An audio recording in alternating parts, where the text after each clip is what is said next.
The purpose of this video is to explain how to do a random walk. A random walk is a systematic technique that's used in survey data collection if there is no reliable list of individuals or households to draw respondents from.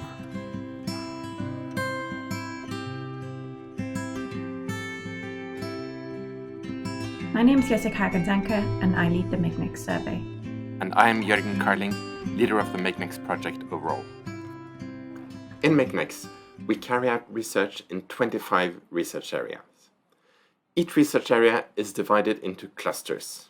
So here, for instance, we have a map of an imaginary research area divided into clusters. Our colleagues do a sampling of the clusters so that we target a specific number of batches of interviews within each cluster. One batch is 20 interviews. So in this case, we imagine that they've done a sampling and they've concluded that each of these clusters will have either no batch or 1 or 2 or 3 batches, depending on the size of the population in the cluster. Now, the challenge is, how do we select the specific households within each cluster where we conduct the interviews? So here, for instance, in this cluster, we know we'll do one batch of 20 interviews, but which households? So imagine that this is our research area in greater detail. Now, the question is, how do we find the 20 households where we do interviews within this red boundary? Normally, the clusters will be bigger than this, but this map serves as a good example to show the principle of doing a random walk. The fundamental principle of doing a random walk is to always alternate between turning right and turning left. So when you walk through a research area to sample respondents, you make a route going right, then left, then right, then left, and so on. There's specific rules in terms of how to do these turns in practice, which you'll know by the end of this video. There are 3 important aspects to random walks. First, how do you begin a random walk? Second, how do you make out the route that you follow through the cluster? And then third, how do you count households along the route? When you start your random walk in a new cluster, you'll be given a sampling interval and a side of the street you're sampling on, and we'll come back to those later. Each enumerator will also be allocated a starting point within the cluster. From that point, your first task will be to determine which direction to begin walking in and at which dwelling to conduct your first interview. Then, when you commence your random walk, your next task will be to find out where to turn at the next intersection. So imagine that this is your starting point underneath this tree. Normally, a tree is a good type of starting point because it's a specific point where you can start to walk. But then you see in front of the tree, there's a row of houses, and you could follow it either in the one direction or in the other direction. So we need a system to know which direction to follow. And to do that, we always go into the field prepared, carrying a clipboard and a pen, and we spin the pen on top of the clipboard to determine the initial direction.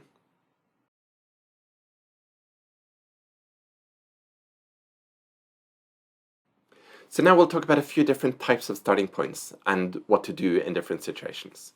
So here the starting point is right at the cluster boundary, along a road that crosses the boundary and takes us into the cluster. So it's obvious that the only way to start the random walk from here is to follow that road leading into the cluster. But after a while, we reach an intersection, and that's where we'll have to spin the pen in order to know how to proceed.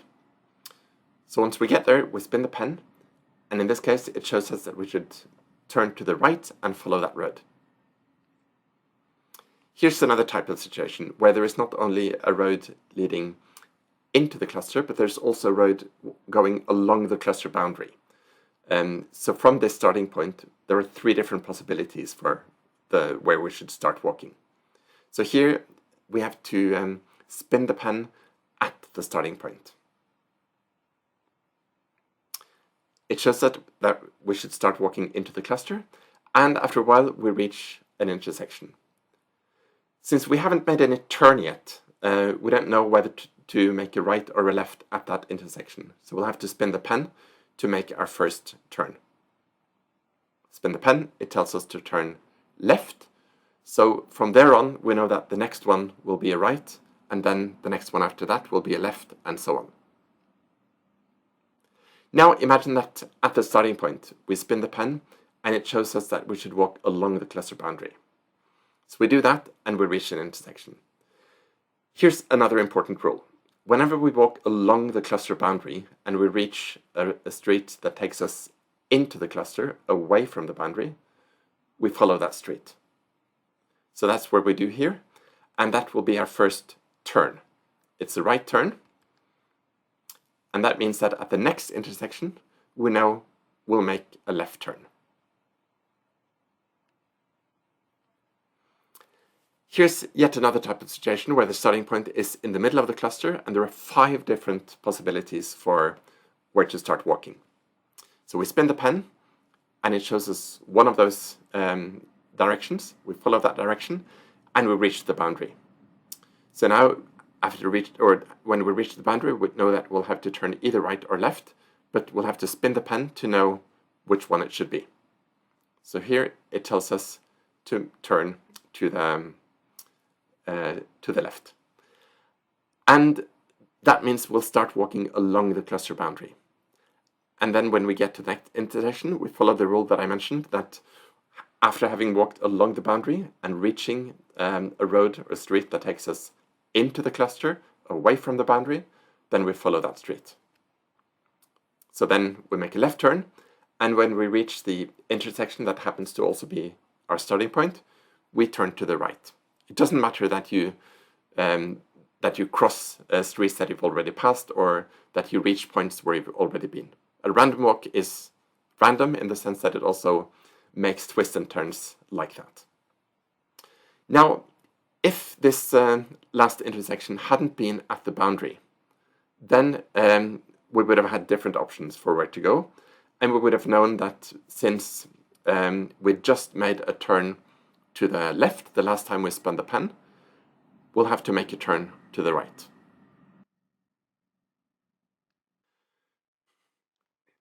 So this is our example cluster again.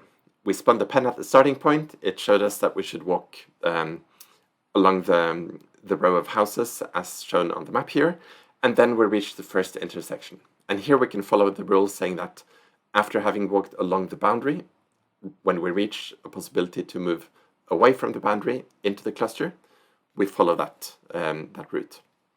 So here, in this case, we'll make a turn to the left. So now we reach the logic of the route itself. As we mentioned, the basic logic is to alternate between turning right, turning left, turning right, turning left, and so on. Doing that in practice means that you have to stay attentive to the previous turn. Always remember whether your last turn was to the left or to the right. You also have to be very attentive to every intersection, every possibility for making a choice about whether to walk straight or to the left or to the right. You have to stop and think, where should I walk now? A last point here is that left and right isn't always literally to the left and to the right. It's the leftmost and the rightmost of the options available. We'll show you what that means. So here we are in our example cluster again. We've made the left turn at the beginning, following the rule that when you walk alongside the boundary, you take the first turn away from the boundary. And since that was a left turn, we know that the next turn should be to the right. Our next turn is a left turn again. This one's a tricky one and is a good example of the importance of staying alert when doing a random walk.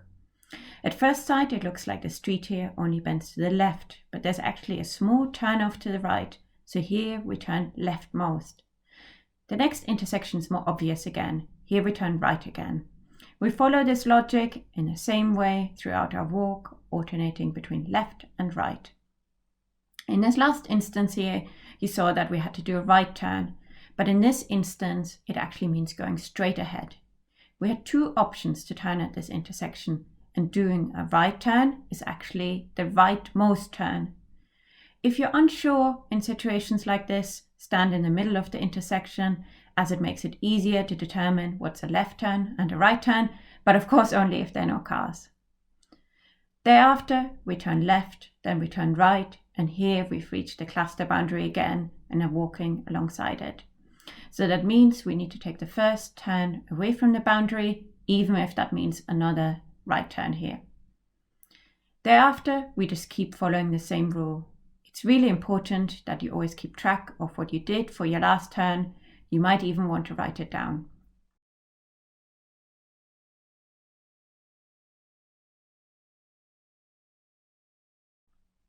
Here you see that we made a right turn, and thereafter the street itself makes a sharp turn to the left. That doesn't matter, it's only the turns that you take at intersections that determine your direction. How the road itself bends doesn't matter. And you keep going in this way until you've reached the end of your random walk. The end of your random walk is determined by the number of interviews you've completed. Your fieldwork supervisor will tell you when to stop. Two more things to keep in mind. Sometimes you might meet another enumerator and your random walks might even cross. That doesn't matter. You should only never interview the same household. If you take a break while conducting your random walk, you should always note down where you stopped, which household you last counted, and what your last turn was. When you come back, you will commence your random walk exactly where you left it off. As we've already mentioned, intersections can be tricky, so Jürgen will give you some more examples. So here, although it looks like just a street going straight ahead, there are actually two intersections. First, there's the possibility to taking off to the right, or you could continue straight ahead, which would then be the leftmost option. And then a little bit further ahead, there's an intersection with a narrow alley taking off to the left, or continuing straight, which would be the rightmost option. So the intersections might not be obvious, but you have to stay attentive to where there is a choice of different directions that you could follow. It doesn't matter if streets are wide or narrow or paved or not. Wherever there is a passageway that people use, you should also regard it as a possible direction that you could follow. So here's an example where you would have to make a judgment. Is this an intersection or not? I would say that it is, because there is the open space to the right of the road, and people do use it to get to their houses or to other streets. So you could see, for instance, are there tracks in the sand that indicate it being used, or are there houses that have their doors onto that open space in the way that we see that some houses do here. So even though the paved road continues only straight ahead, there is an intersection that you have to take into account when you decide on the route for your random walk. Sometimes you also have to consider what makes up one intersection. So in these cases, you see A and B are actually pairs of two intersections, while C and D are single intersections. The point is that an intersection is where several roads come together in a single point, and that is not the case in A and B. So here you would have to stop and think twice at each of the two intersections in A and each of the two intersections in B about which turns you should be making. Whenever you reach an intersection like this one with two roads crossing, the only thing that's certain is that you're not going straight ahead, because you will always be making a turn either to the left or to the right. As we mentioned, going to the right is not always literally to the right, and likewise, left is not always literally to the left. Rather, we're talking about the rightmost option and the leftmost option. So imagine that after having made a turn to the left, we get to this point where we'll have to make a turn to the right. And the rightmost option here is to go straight. At the next intersection, we should keep left, which means, again, going straight. Here we make a turn to the right, and it's a regular turn, straight right. At the next intersection, we turn left, and then again, we pay attention to following the leftmost option, which is not the street going straight left, but slightly backwards left. And here we make a right turn, which is actually slightly to the left, because that's the rightmost of the two options we have. Here's an example of a street that makes a sharp turn to the left. But as we mentioned, how the street itself turns doesn't matter. It's only the turns that you make at an intersection with several options. At times, your random walk takes you to the cluster boundary, so that's the case here. You've made a turn to the right and you've reached the cluster boundary. And if you were to continue, you would leave the cluster, which you can't do. So you have to turn around at the boundary, and since your last turn was to the right, you count that turnaround as a turn to the left. And then at the next intersection, you turn to the right. You follow the same principle if you reach a dead end, so at the end of a road where you would have to turn around. Now, imagine that at this cluster boundary, there was also a road going alongside the boundary. So here you would be following the general left-right rule, and having made a right turn before, you turn left when reaching the boundary and follow the boundary. Here's a third example where you reach the boundary and you start walking alongside it. So not bumping into the boundary, but walking alongside it initially. Then, as we've mentioned already, whenever you reach a boundary and start walking alongside it, as soon as there's a turnoff back inside the cluster, you take it. So that happens here at the next intersection. Even though your last turn was to the right, you turn right again to get away from the cluster boundary. So now you've learned how to determine the route of a random walk. Now you'll learn how to count the houses alongside the route in order to find out which ones should be approached to be interviewed. There are a few important principles here. First, each enumerator is only allocated one side of the road. So each enumerator counts only on the left-hand side or only on the right-hand side. Second, there's a specific gap between the households that you approach called the sampling interval. This can vary from cluster to cluster. So for example, if the sampling interval is 4, it means you count 1, 2, 3, 4 households before knocking on the door of the 4th household to approach them for an interview. Once you're done, you will count 4 households again to reach your next household. There are also a few other rules which we'll cover in detail later on. So imagine that you're about to start the random walk. Now, the first house that you approach is the first eligible house on your side of the street. So here, right next to the starting point, assuming that you're counting on the left, there is a house where someone lives, so you knock on the door and seek to do an interview. After having visited that house, you go out onto the street and you count 1, 2, 3, 4, and then get to the next house where you knock on the door and ask to do an interview, because in this case, the sampling interval is 4. Always, after having knocked on a door, you start counting again with 1. So regardless of whether nobody was at home or the person refused to be interviewed or you did an interview, once you leave that house, you start counting 1, 2, 3, 4, if 4 is the sampling interval, before you knock on the next door. The first important rule in counting is to only include houses where someone lives. Sometimes that isn't obvious. So for example, with a shop, you might be inclined to think that it's not a residential building, but the shopkeeper may actually live there with his family. It could be a house under construction, but someone's already living in the unfinished house, or it could be a nice looking finished house, but it's actually empty and only rented out during the holiday season.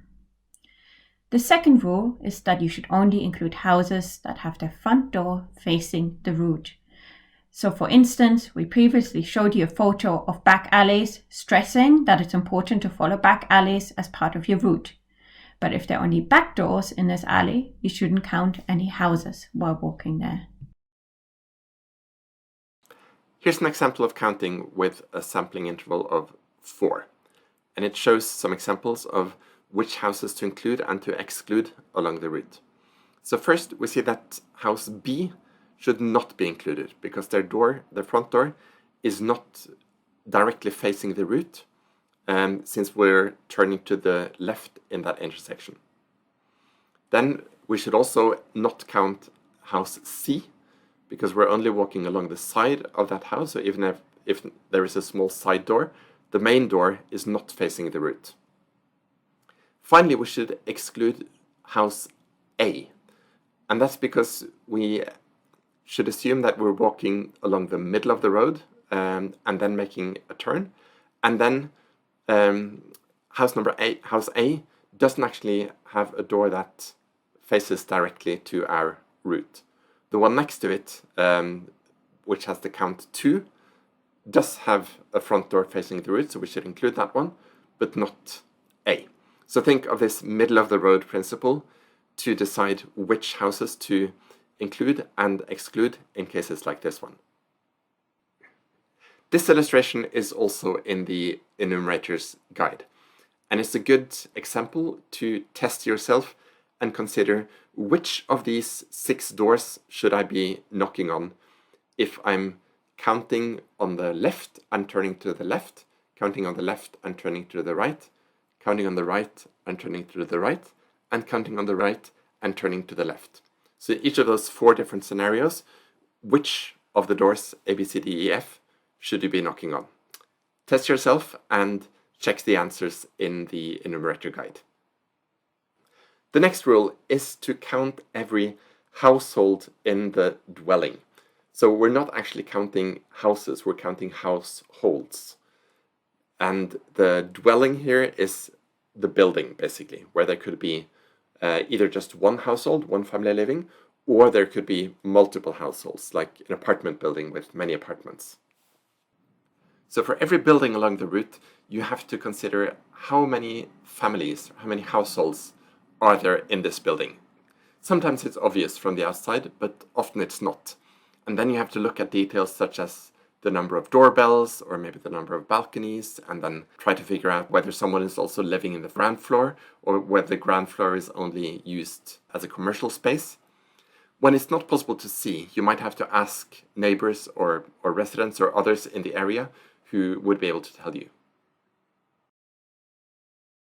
Here's an illustration of how we do the counting along the route. So we start with house number 1, a regular single household dwelling. Then house number 2 is a bigger house, but we find out that there's only one family living there. So that's number 2. The next house we skip because it's abandoned, nobody lives there.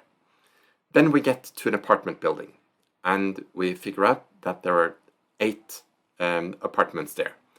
And when we have a multi-household dwelling like this one, we always count in a sequence starting from the left to the right and going up, then going down, and if necessary, going up and down again if there are multiple staircases. So here we count 3, 4, and 5 is our sampling interval, so then we make note of the apartment that is our 5th count, and then we continue 1, 2, 3, 4, 5, and we have another apartment in the same building that should be approached.